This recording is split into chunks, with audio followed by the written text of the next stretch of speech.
Pixel lab আমরা কমবেশি সবাই চিনি, এর সাথে আমরা সবাই সম্পৃক্ত।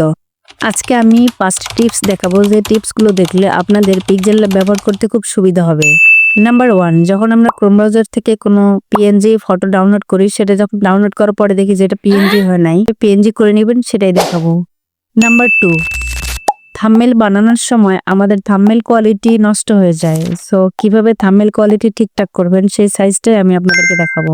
নাম্বার 3, আপনারা কিভাবে পিক্সেল ল্যাবে লেখাগুলো কিভাবে স্টাইলিশ করবেন। নাম্বার 4, পিক্সেল ল্যাবে আমরা যখন থাম্বনেল অথবা কোনো কিছু ডিজাইন করার পর সেটা সেভ করে রাখি, কিন্তু পরবর্তীতে মনে হয় যে এই ডিজাইনটা আমাদের একটু চেঞ্জ করা দরকার, কিন্তু করার পরে আমরা আর ওইটা খুঁজে পাই না। তো সেভ করে রাখলে আমাদের এই প্রজেক্টটা পরবর্তীতে খুঁজে পেতে সুবিধা হবে। নাম্বার 5, পিক্সেল ল্যাবে আমরা থাম্বনেল অথবা কোনো ছবি এডিট করার পরে যখন সেভ করি তখন পিক্সেল ল্যাবে অ্যাড শো করে। সো এটাকে আমি বন্ধ করে দেখিয়ে দিব। তো চলুন শুরু করা যাক। স্ক্রিনে যে পিএনজিটা দেখতে পাচ্ছেন এটা মূলত আমি ক্রোম ব্রাউজার থেকে ডাউনলোড করি, কিন্তু আনফরচুনেটলি এটা পিএনজি হয়নি। সো এইটাকে আমি এখন আপনাদেরকে দেখাবো পিক্সেল ল্যাবে কীভাবে পিএনজি করতে হবে। সো চলুন দেখিয়ে দিচ্ছি। পিক্সেল ল্যাব ওপেন করার পর এরকম একটা ইন্টারফেস চলে আসবে, ক্যান্সেল করে দিবেন এবং নিউ টেক্সট এটাও কিন্তু ডিলিট করে দিবেন। দেন তারপর প্লাস আইকনে ক্লিক করে ফ্রম গ্যালারিতে ক্লিক করবেন। এরপর আপনার ছবিটা আপনি সিলেক্ট করে নেবেন।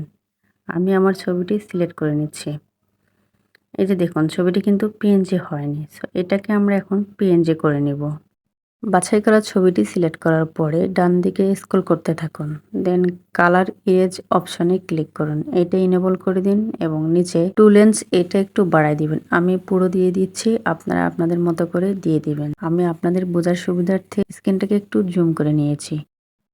টু লেন্স 55 থেকে 70% করে রাখছি। আপনারা আপনাদের সুবিধা মতো করে তারপর ওকে করে দিবেন। এরপর আপনারা আপনাদের মতো করে শ্যাডোটাকে কতটুকু রাখতে চাচ্ছেন সেটার সাইজটা নির্ধারণ করে নেবেন। তারপর নিচের অপশনে থার্ড অপশনে গিয়ে ট্রান্সপারেন্ট এটাতে ক্লিক করবেন।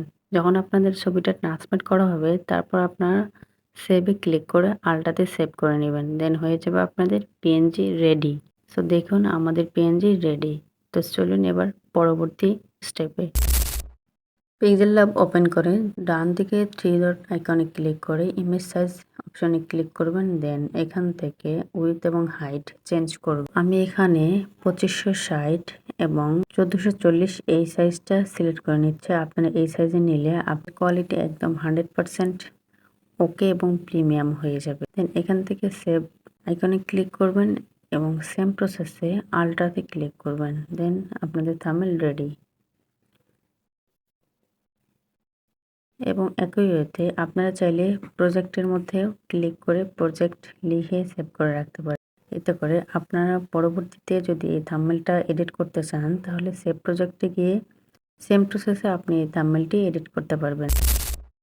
লেখা স্টাইলিশ, আমরা অনেকেই পিক্সেল ল্যাবে স্টাইলিশভাবে লিখতে পারি না। সো তাদের জন্য আমি আজকে এই অসাধারণ টেক্সটটা দেখিয়ে দিচ্ছি। প্রথমে আপনি আপনার যে লেখাটি স্টাইলিশ করতে যাচ্ছেন সেটা সিলেক্ট করে নেবেন। দেন সেভ প্রজেক্টের পাশেই এরকম অপশন আছে স্টাইলিশ। তো আপনারা যেরকম স্টাইল পছন্দ করেন ঠিক সেরকমভাবে স্টাইলগুলো চয়েস করে নিতে পারেন। যেমন এখানে অনেকগুলো স্টাইল রয়েছে, আমি এর মধ্যে এই স্টাইলগুলো চেঞ্জ করে দেখছিলাম, তো আমার মধ্যে ভালো লাগছে না, আমি এটাই রেখে দিছি এবং এটাই সেভ করে রাখছিলাম।